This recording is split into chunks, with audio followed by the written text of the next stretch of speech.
The Washington Commanders have NFC Championship football to play against their NFC East rival, the Philadelphia Eagles. We've got your game preview right here. Let's go. Greetings and salutations, and welcome to Ref the District. I'm Nathan Perry. That's the Stoner, and that over there is Phil, Bearded Knowledge from Trending in the AM. We appreciate Phil coming on to give us that Philadelphia side, because this is the NFC Championship rematch, round 3 between the division rivals, NFC East. Here, Washington Commanders, the underdogs, the 6-point underdogs against the Philadelphia Eagles. Of course, you can head over to Bet Online and get all of the up-to-date odds and information. They are the world's most trusted betting source here in 2025. Bet on NFL action, NHL action, NBA action, UFC action. You've got it all right there at your fingertips. Bet Online, where the game starts here. Of course, we encourage you to bet responsibly, and this might be a game where your heart is a little too attached to it. I know on our Wednesday show, we were wearing those burgundy and gold glasses. Maybe a little bit of Kelly Green is needed from Phil's side to give us a little bit of dose of reality. Of course, you can catch us live there on Wednesday, 7:30 Eastern on YouTube and Facebook. And Phil, where can viewers find you? Well, you can find me on the on YouTube on the STT Sports Network. It's my new network I started a couple months ago. STT standing for Setting the Trends for what sports talk in Philadelphia should be. And of course, I host Trending in the AM Monday through Friday, 8 a.m., 90 minutes of sports talk. And of course, Twitter, Instagram, TikTok, at Bearded Knowledge. That's my handle on there. I will say this, you're doing all that betting promotion stuff. I have a firm rule. I do not bet the Eagles. I do not bet or place anything on any of my teams outside of I place a $5 bet on the Eagles, the Sixers, the Phillies, the Flyers every year to win the title. Outside of that, I have a firm rule. You don't bet your team because you can't let your heart and your emotion get in the way. And yeah, no betting on the Eagles from me. Phil, I got a little bit of advice for you. Try this out. Bet this weekend, bet on Washington to win.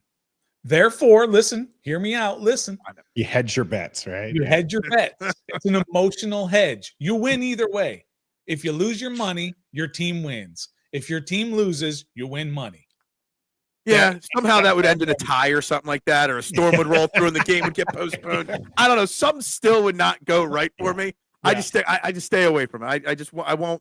Maybe occasionally I'll throw a bet on like a touchdown bet or like a parlay or something like that. But I will never bet the outcome of an Eagles game. That was something my dad taught me like late in the 80s, early 90s. You just don't bet with your heart or your team. You just stay away from it. But you know, because really my heart's telling me we're going to whoop the Commanders' ass this week. But, you know, I know you two are going to say something completely different to that.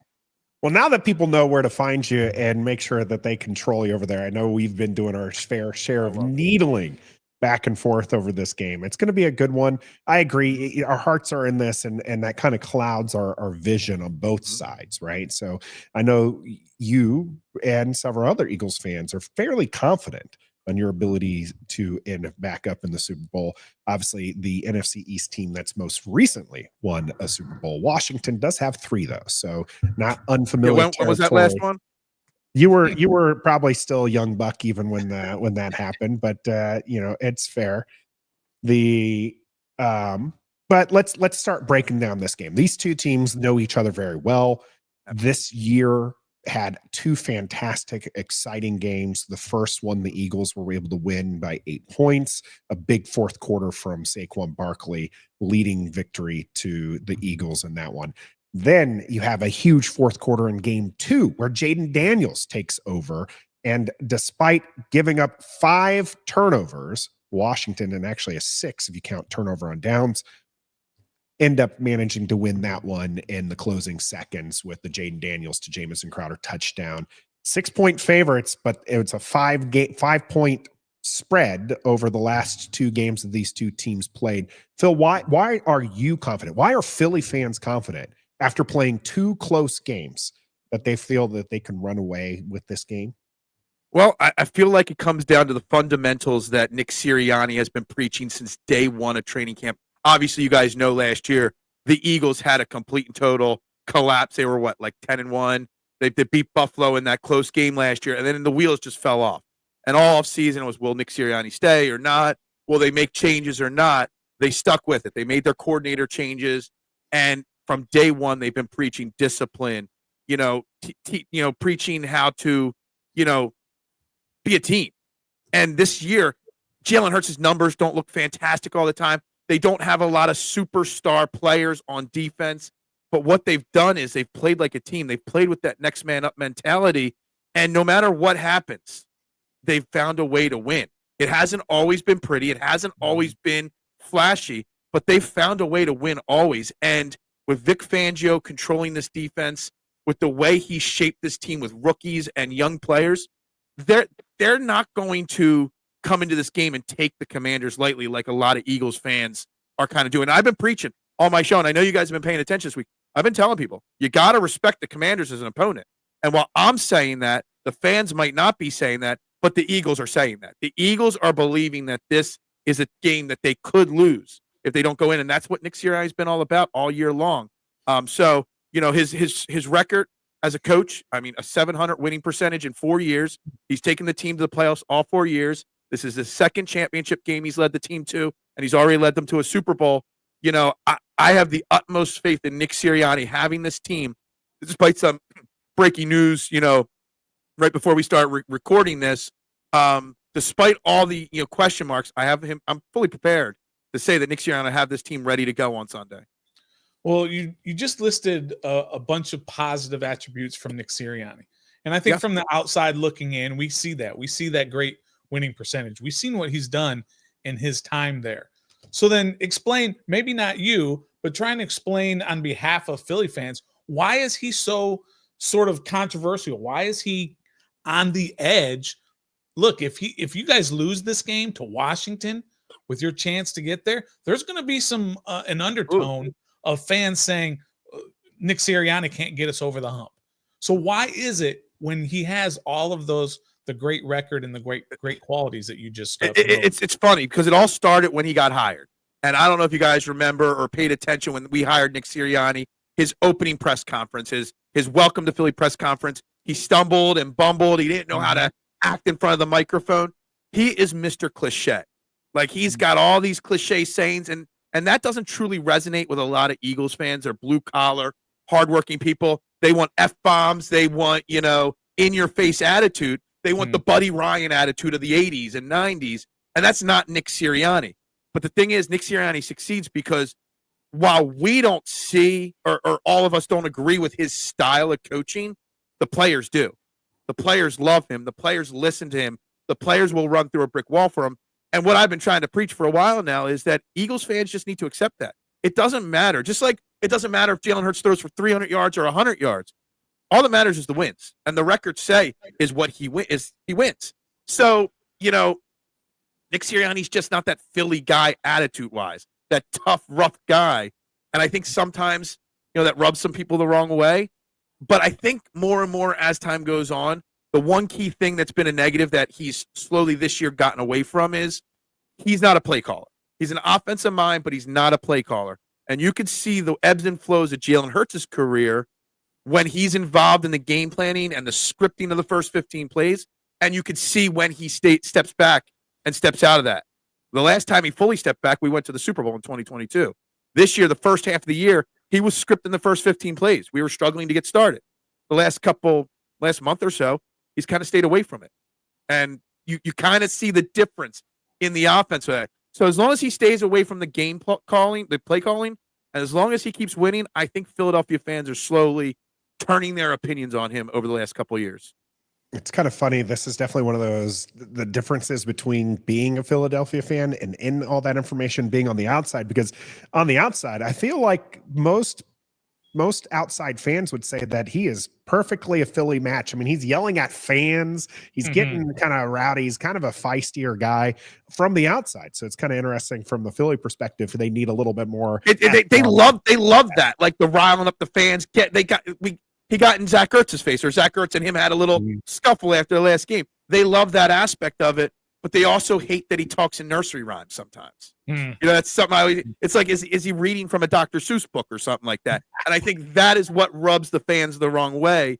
But which is funny because when Andy Reid was here for a decade, all we did was talk about how he didn't say enough. He would just say, next question, I got to do a better job. I got to put the team in a better place. And that's all he would ever give you. Nick Sirianni gives you this emotion, and sometimes it rubs people the wrong way. Well, he brought up Dr. Seuss. Now, there is somebody doing some light reading on the side. It's not Dr. Seuss, although AJ might benefit from reading some Dr. Seuss himself. You're talking about how this team really buys into that. And this is, again, one of those things from the outside. It definitely seems like, while Jason Kelsey's right, there's a position for position. Philadelphia has a fantastic roster, and outside of one position really does have a better roster, right? You guys top from bottom have very talented individuals, but it seems like you're not a team as much as you're a group of talented individuals. And when you're winning, it's easy to buy into things that are going, but we've seen before when things aren't going right, that people, those personalities, that talent starts to clash heads. AJ getting it in with the passing attack, for instance. What is it about the team that they do start to kind of eat their own tail in that regard? You're mentioning the book and the reading of the book of AJ Brown, Inner Excellence, which shout out, because that, I don't know if you saw, that book was 523,000 on the Amazon bestseller list. Instantly in one night, it jumped up to #1 on Amazon's bestseller. So that author owes AJ Brown a thank you for sure. The thing is, like, you see you just see that little glimpse. And Nick Sirianni says this all the time to the media. You only see what we let you see. Nick Sirianni or AJ Brown has had that book on the sideline every single week this year. And just the cameras didn't pick up on it. The media didn't push it. The media in Philadelphia is the biggest issue, not the players, not the team, not the fans.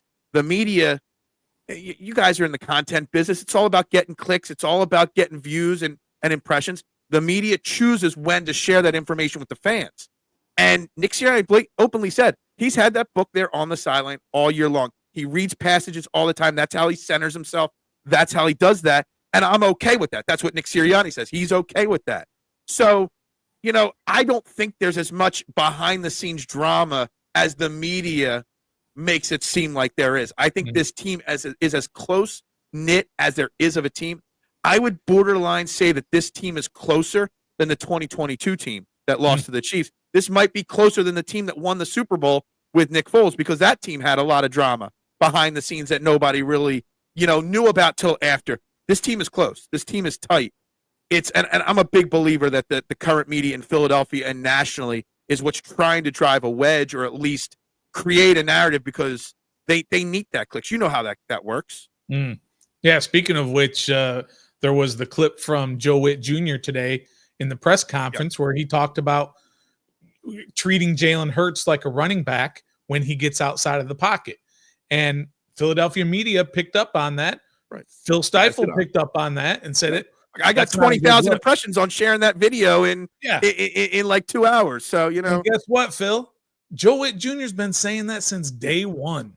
He's been talking about, if we get a mobile quarterback, we're going to treat him like a running back. But like, just to kind of pile on or jump on what you're saying there, somebody decided to make it a big deal this week, but it's been out there all week. But let me pivot just a little bit.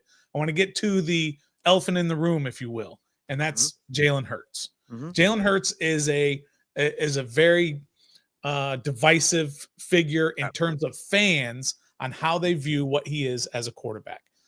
I've said it very clearly. I would love to have Jalen Hurts on my team, not over Jaden Daniels, but I would love a Jalen Hurts on my team. He's a darn good quarterback.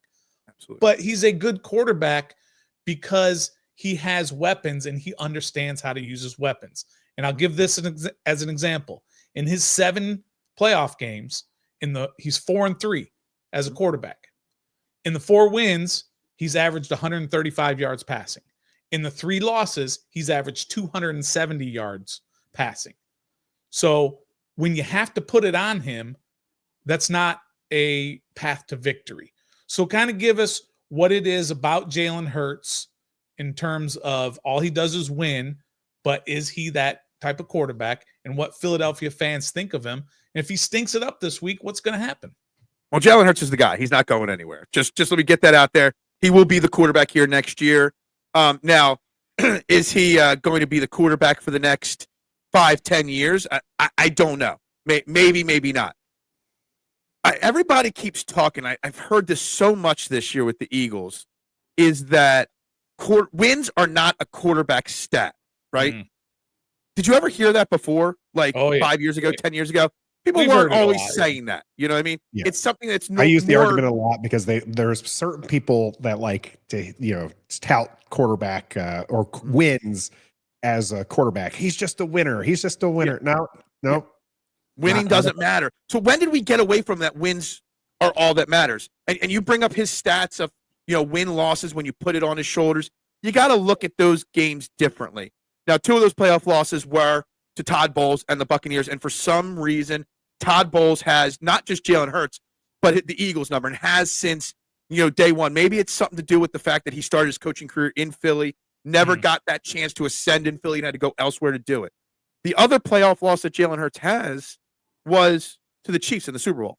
And there's an argument to be made that Jalen Hurts actually outperformed Patrick Mahomes in that Super Bowl. If you look at the stats, they lost that game in the last moment on a James Bradbury holding penalty. So, there's an argument to be made that Jalen Hurts has 14, I forget the exact number, 300 plus passing yard games in his career. He has a high completion percentage. He does not turn the ball over much at all.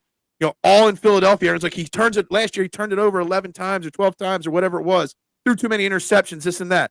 So he's trying to be more conservative and protect the ball. Now you're upset that he's not taking those chances. It goes with the same thing. Everyone says he holds the ball too long. So then he starts scrambling to get away from the blitz. Well, then you say, well, he escapes the pocket and doesn't go through his progressions. It's just one of those things that people are looking for something to hate on the guy. And all I care about is the win. This kid's been winning since day one at Alabama. I've been on the Jalen Hurts. I was actually disappointed when the Eagles drafted Jalen Hurts because Carson Wentz was still here. Carson Wentz hadn't gone through his collapse of his career yet. And I knew Jalen Hurts could be a starter in the NFL, and I didn't see a path for him starting here in Philadelphia with Carson Wentz. So I was disappointed when they drafted him to an extent. Jalen Hurts will win. Jalen Hurts can put the game on his shoulders if need be. People look at the passing. They don't look at the fact that last week he rushed for 70 yards. He had a huge 30-some yard rushing touchdown.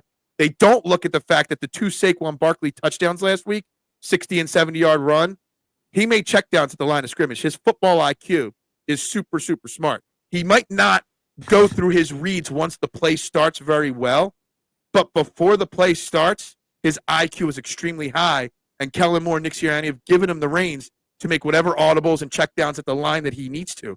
So there's a lot more to winning than just passing yards. And I'll end the passing yards on this. If Jalen Hurts threw for 1,000 more passing yards this year, would Saquon and Barkley been the 8th leading rusher in the history of football in a single season? Probably not. When you have a guy rush for over 2,000 yards in a season, someone's stats are going to take a hit. Mm-hmm. And I was listening to an interview today of Dan Orlovsky. Love him or hate him, he is a character. But he was telling a story about how he got a text message and then talked on the phone privately with Kellen Moore during the bye week this year, which was week 5 for us. And Kellen Moore told Dan Orlovsky, I think Saquon Barkley is going to rush for 2,000 yards this year if we stay focused on running, because that's how special the rush offense can be with this team. So, 2,000 yards or do you want 4,000 passing yards? You're not going to get both on a team. Yeah, well, it's rare too. Absolutely. Saquon is something we're going to get to in a little bit. Let's stay here on the quarterbacks. Yeah. Jaden Daniels is the best quarterback playing in the NFC right now. Yeah, I know he's a rookie, but Phil, you can't argue with me on this one. At this year, at the last, if you want to look at the last, if just the playoffs, if you want to look at the last like 6 games, Jaden Daniels has been playing lights out since our bye week. We had a late bye week. In fact, you can kind of actually go back to that Philadelphia game. He's just been playing fantastic football. Absolutely. What is it on your side of the ball? Do you think that is going to need to happen to stop his ascendancy into NFL royalty? Yeah, look, I'm not going to doubt. I told Stoner earlier, I was shocked that you guys beat Detroit, not because I didn't have faith in you guys, but just because of how great I thought Detroit was. The Eagles defense, and this is something that I've taken a lot of heat amongst Eagles fans for, can stop Jaden Daniels. They absolutely can. They did to an extent week 1. The first game, the first half of the last game, they had him under wraps for the most part before Chauncey Gardner-Johnson got ejected in that game. Jalen Carter is on pace to be one of the all-time greats at defensive tackle. Zach Bond came out of nowhere to become an all-pro linebacker. Vic Fangio, he's an all-time great defensive coordinator. Mm-hmm. Now, I saw a stat right before here, and I think, I don't know, I haven't done a lot of digging yet into your backups and all, but obviously you guys lost a big piece in your offensive line, Sam Cosmi, and the pressure rate given up on your defensive line went up almost 30 points, as soon as he left the game. With the way this Eagles defense is playing, and I meant to say this, I've taken a lot of flack. You guys are both older. You both remember the Buddy Ryan, Reggie White, Mean Green defense. Sure. Early 90s, late 80s. This defense, and I was old enough to watch that and pay attention to no football, this defense is better than that. They don't have the big-name Reggie White star, Seth Joyner, Andre Waters.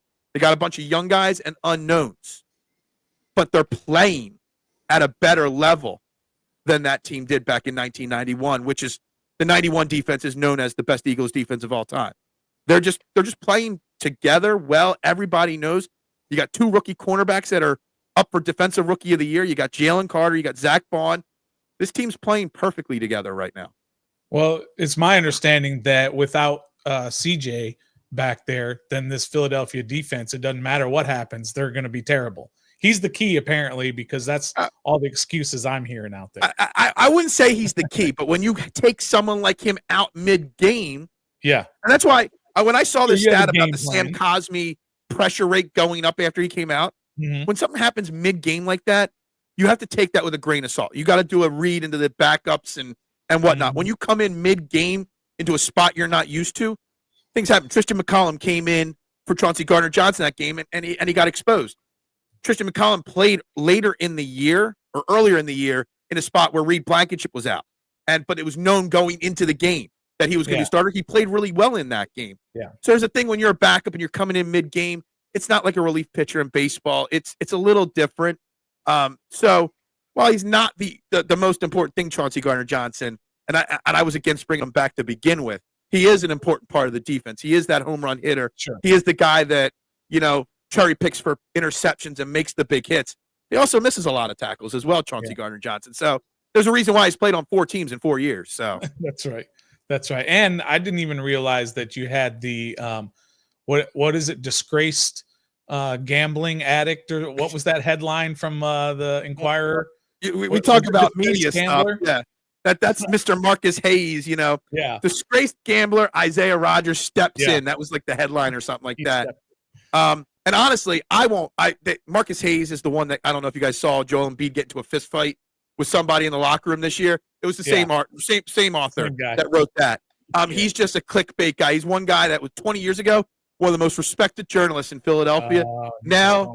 He's just getting into that crazy talk kind of stuff. Supposedly the article Philadelphia and that gets to your head a little bit, I think. Supposedly the article was very, very positive on Isaiah Rodgers, but he used the clickbait headline to get. And I refuse to pay for that site because if you're going to put a guy, because that same author is the one that, I don't know if you know the story about him fighting with Joel Embiid.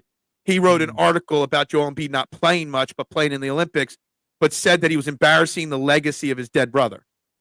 Ooh. In the article. And not in the headline, in the article. And so, use that to get momentum for himself. And, so I've lost a lot of respect for that guy over there. So.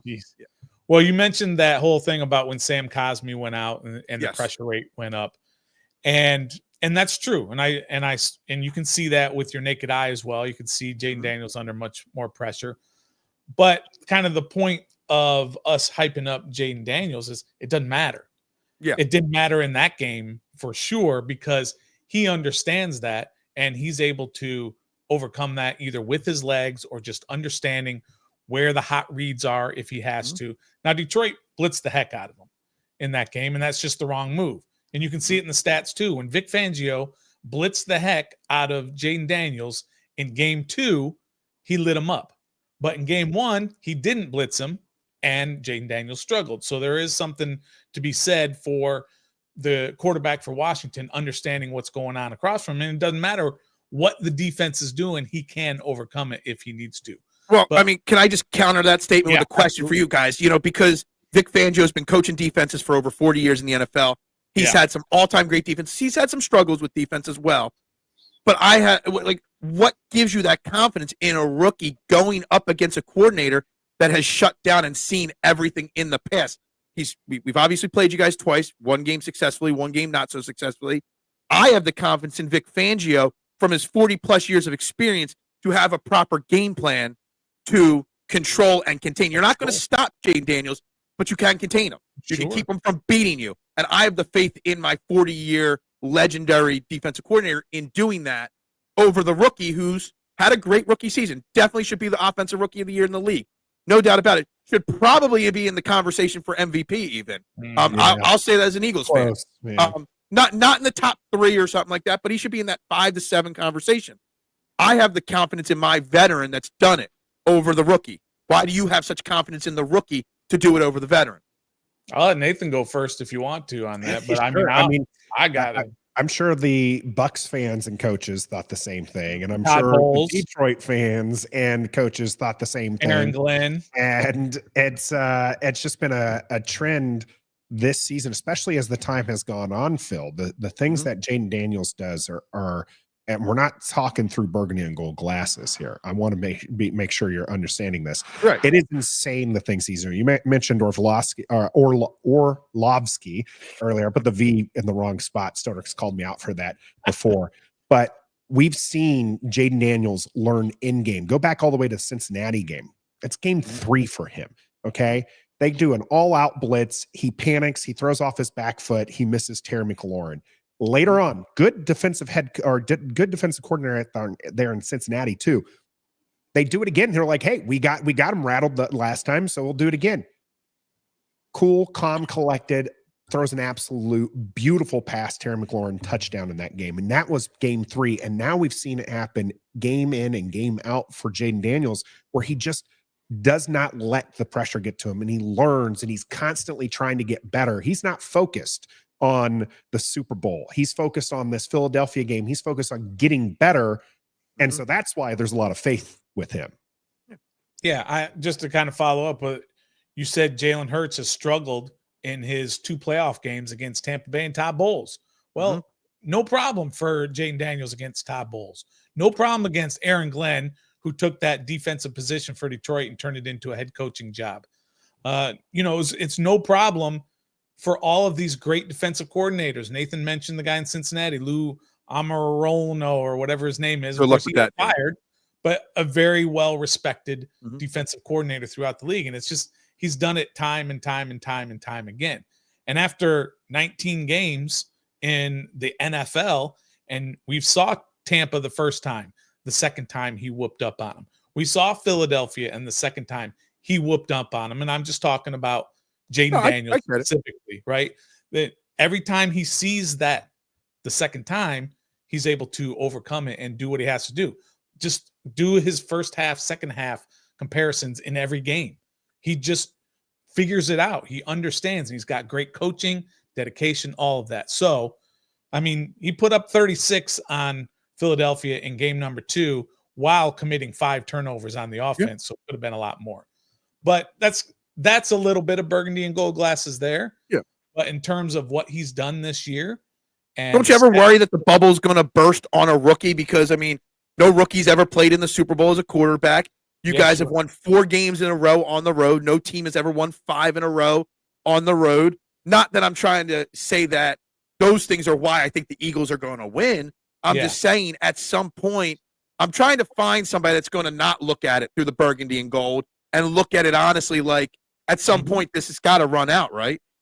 I mean, it doesn't have to, but that's from a Commanders fan. I kind of feel like it's got to run out at some point.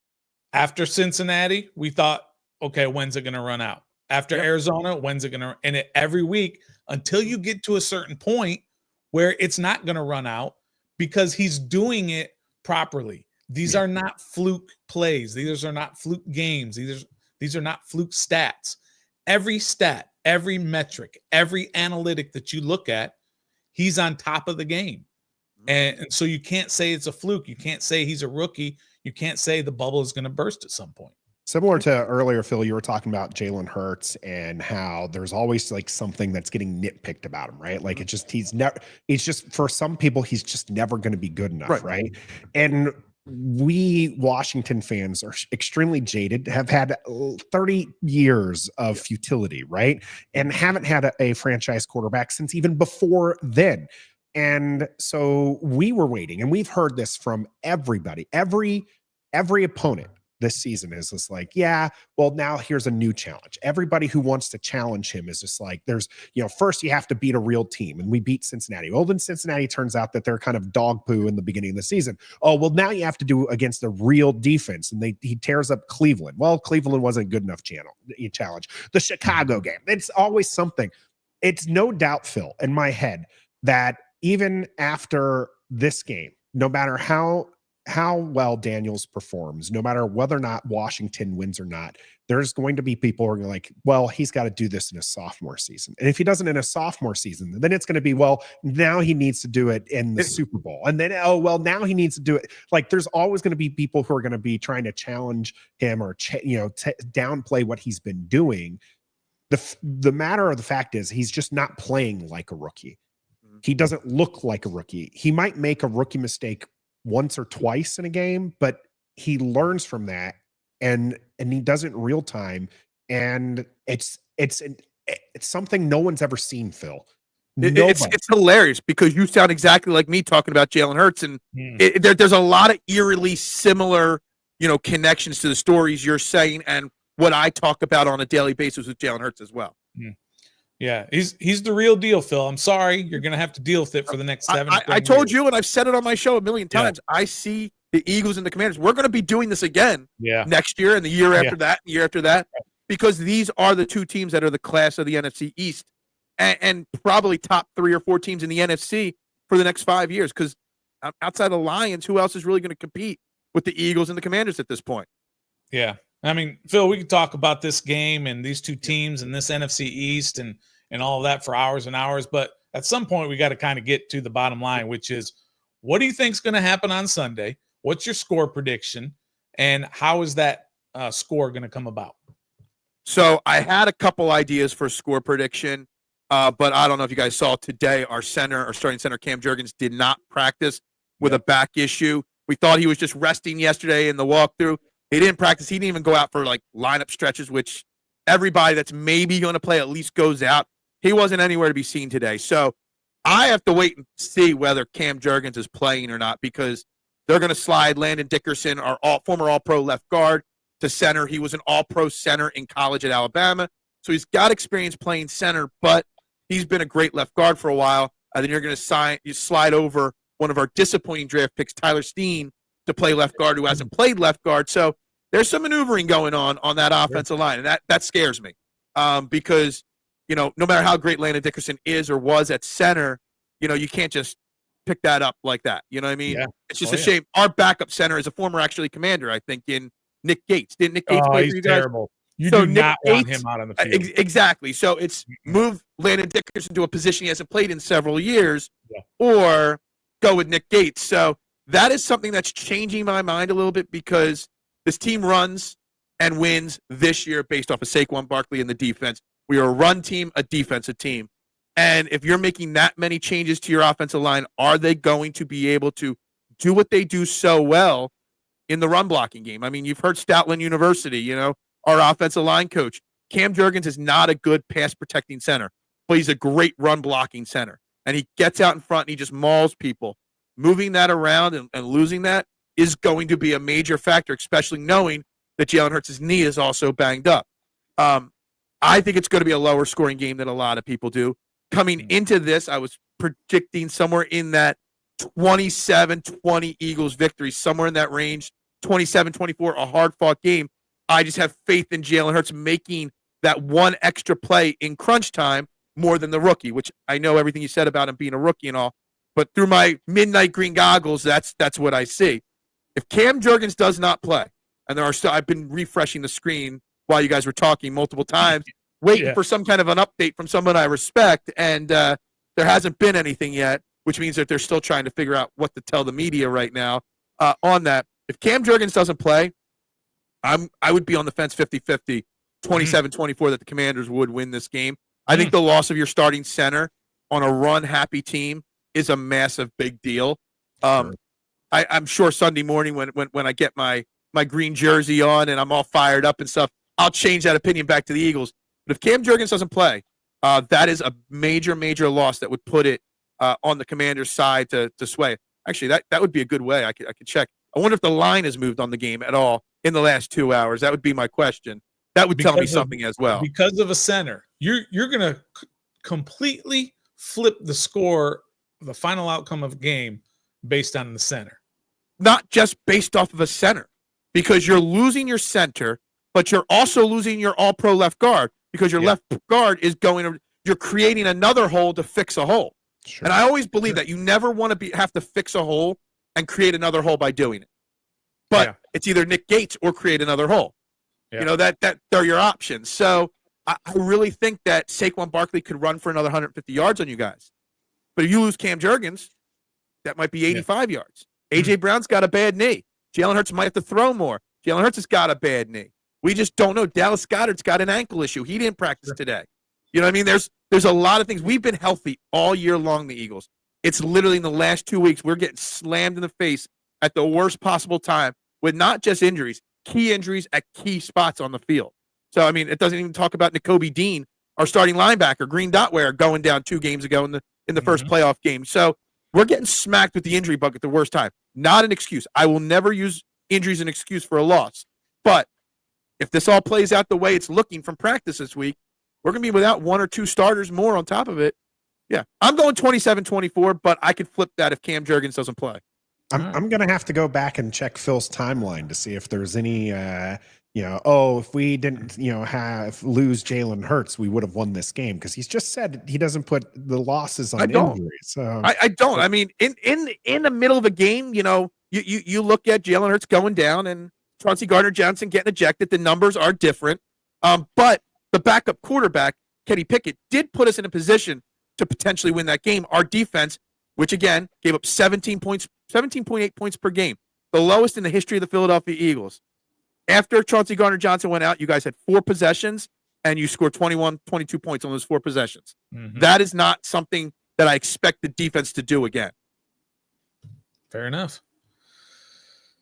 Well, let's get to our score predictions here, Stoner. I do feel like this is going to be a game where Washington needs to do what it has done the previous 2 games. Washington's run defense, not that great. And Saquon Barkley is very great. Yeah. And so the best way for Washington to win this game, their best defensive player, Phil, is Jaden Daniels.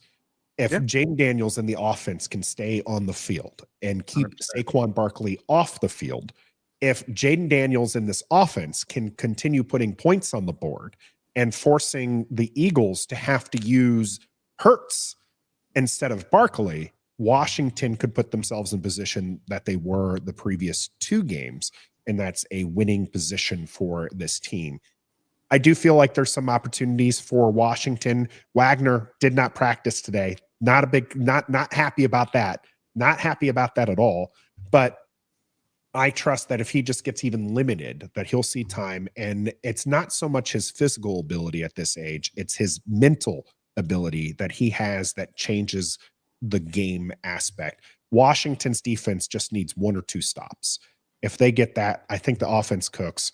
37-33 Washington.